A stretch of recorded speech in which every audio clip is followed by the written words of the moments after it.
you know, and it's called the booby prize.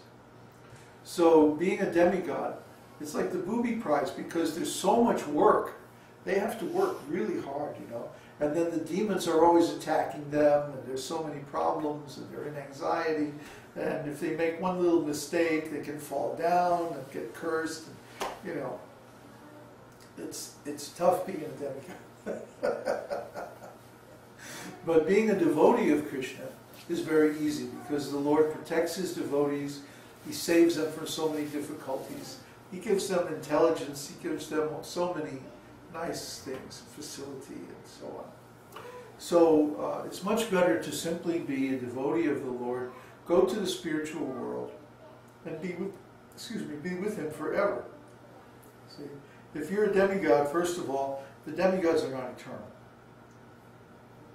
They, in many cases, are appointed for a certain time, like one manvantara, you know, the reign of one manu. And then after that, they have to go find something else to do, and somebody else takes that position.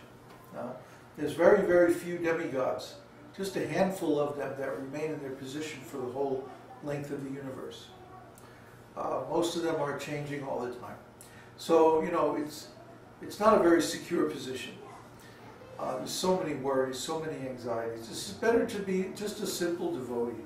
And there's a lot of competition, of course, for these posts of demigods because there's all this material enjoyment and mystic powers and all this stuff. So if people are intoxicated by these things, they can, you know, they can go compete for these kind of posts. We don't care for them. We just want to be a simple devotee and be in the spiritual world, not have any worries. We just want to be happy. So that's our feelings about being demigods, like that. Are there any questions about tonight's subject? No? How many people are signed in? Well, it just says 10 on the chat, so that's all I could see. Oh yeah, I minimized the other windows. Anyway, 10, that's good. There's probably 13 or 14 people watching. That's pretty good for a Saturday night. Usually it's kind of slow on Saturday, you know, people have this or that, who knows what they do. Saturday night. No questions, huh?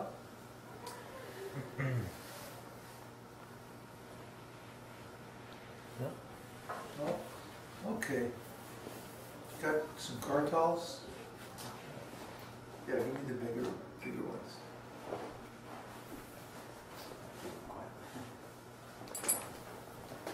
Thank you.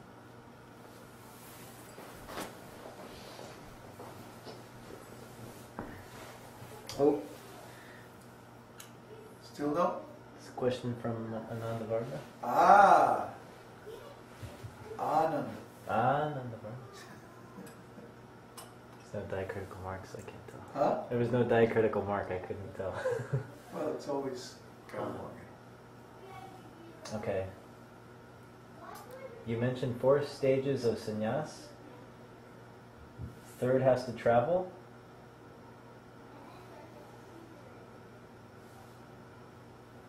And my question is... Does it mean he is completely self-realized or fully? Oh boy. See, the social position that a person takes has nothing directly to do with their state of self-realization. Of course, it would be nice if the sannyasis who are preaching are self-realized. But it's not necessarily equivalent, you know, that when you become a sannyasi that you're self-realized. Of course, one should be spiritually advanced. But still, the position of sannyas can be filled by someone who is in the stage of regulative devotional service, if they're steady. See? In fact, the sannyasi, their duty is to demonstrate the proper performance of all these rules and regulations. So, It's conceivable that someone could be a sannyasi and even be a good sannyasi and just be in the stage of an artha-nivritti, let's say. Although ideally they should be at least in the stage of nishtha, steadiness. You know, because sannyasi to fall down, this is not very good. So, see, there's always a difference between the outer state and the inner state of a person. You know, it doesn't necessarily mean just because they have a certain role externally that they have the corresponding inner realization. But we see this all the time, that people take a position and they're not really qualified for that position. So ideally, yes, it's supposed to be that sannyasis are self-realized. But in fact, we find that most of them are just, you know, maybe a little more advanced than the typical devotees or something like that. I find that most sannyasis today, you know, they are very political. What we have today in the Vaishnava world as a sannyas is not the original Vedic sannyas, because in Vedic times, when someone took sannyas, this meant that they were above all sectarian concerns. They could go anywhere. They could go, you know, they were not limited to a particular type of temple or a particular type of community. They could go anywhere they want. They had full freedom. But the sannyasis today, if you take sannyas in one religious organization, then you can't preach to the members of another one. They won't host you. They won't let you teach. They'll kick you out. You get out of here. Go to your own temple. So what is this? What kind of sannyas is that? This is why I ultimately gave up on taking sannyas. I had considered it, you know, and I was actually looking around for a sannyas guru for some time. But first of all, I couldn't find anybody who I could stand the idea of taking sannyas from. And the feeling was mutual, but they didn't like me either. Because I didn't want to make yet another clone of ISKCON. I did not want to make yet another sectarian religious organization.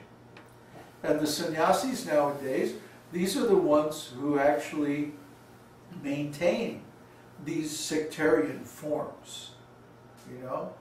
But that's not the meaning of sannyas according to Vedas.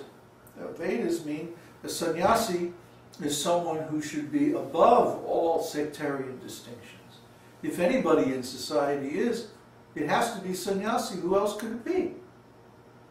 He has no family connection, he has no business connection, he has no political connection, he has no social connection. So if there's anyone who can be neutral and steady towards all different kinds of living entities, it would be a sannyasi. But instead we see the opposite. They're very partial towards their party, and then they're inimical towards all the other parties. So what kind of sannyasi is this? You know? I mean, we want everybody to attain self-realization. You know? And to the point that we make all of our videos and books available through a Creative Commons license. That means literally anybody can download a PDF of one of our books and publish it under their own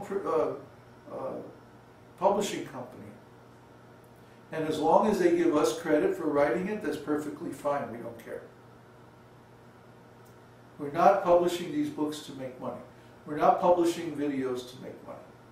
All of our stuff, all of our material is Creative Commons licensed. That means anyone can use it, anyone can take advantage of it, like that. We're not jealous about that. We know from experience that when we give Krishna's knowledge freely, Krishna is very pleased by that. He wants everybody to have this knowledge.